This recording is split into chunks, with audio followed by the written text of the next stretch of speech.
অস্বীকার যেন না করতে পারে। আল্লাহ রাব্বুল আলামিন নবীজির 40 বছর যখন অতিবাহিত হলো, আল্লাহ তাআলা আদেশ করলেন আপনি এখন কালিমার দাওয়াত দেন। নবীজি মুহাম্মদুর রাসূলুল্লাহ সাল্লাল্লাহু আলাইহি ওয়াসাল্লাম কালিমার দাওয়াত দিতে গেলেন।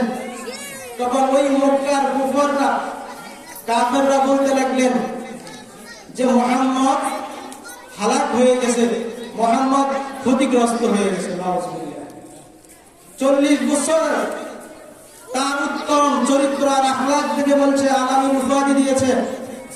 40 বছর পরে যখন আল্লাহ তাআলার দিকে দাওয়াত করলেন, বলে মুহাম্মদ ক্ষতিগ্রস্ত হয়ে গেছে। কাফেরদের এই জবাবে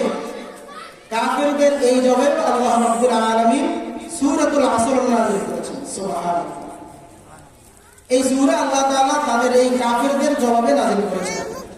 এখানে একটা মজার বিষয় আছে। আল্লাহ রাব্বুল আলামিন এই সূরা নাযিল করে এটা বলেন নাই যে মুহাম্মদ ক্ষতিগ্রস্ত হয়নি, তোমরা ক্ষতিগ্রস্ত হয়েছে, এটা বলেন নাই। আল্লাহ রাব্বুল আলামিন একটা মাপকাঠি দিয়ে দিয়েছেন। এই সূরার মধ্যে একটা মাপকাঠি দিয়েছেন।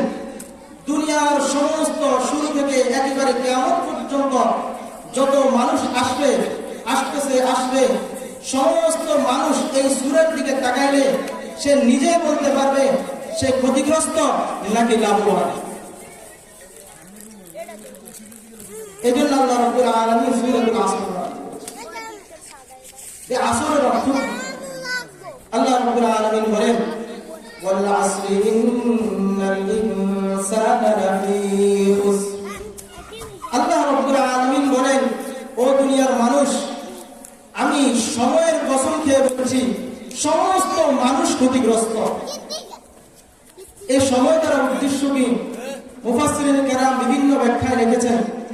তার মধ্যে সর্বোৎকৃষ্ট মত হলো যে এই সময় দ্বারা উদ্দেশ্য হলো মানুষের হায়াত। সুবহানাল্লাহ।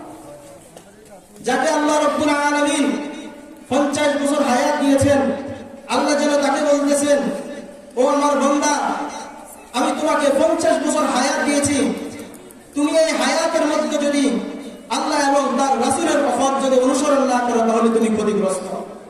যাকে আল্লাহ রাব্বুল আলামিন 80 বছর হায়াত দিয়েছেন, তাকেই যেন আল্লাহ রাব্বুল আলামিন বলতেছেন ও আমার বান্দা বান্দীরা, তোমাকে আমি 80 বছর হায়াত দান করেছি, তুমি যদি আমার পথে যদি না চলো তাহলে তুমি ক্ষতিগ্রস্ত। ইমাম রাজি রাহমাতুল্লাহি আলাইহি বড় আজীব একটা কথা বলেছেন। তিনি বলেন আমি একবার বাজারে গেলাম, বাজারে যাওয়ার পরে দেখলাম, তিনি বলতেছেন যে আমি এক বরফওয়ালাকে দেখলাম, এই বরফওয়ালা থেকে সূরা আসরের তাফসীর আমি শিখেছি। সুবহানাল্লাহ। যে আমি ওই বরফওয়ালাকে দেখছি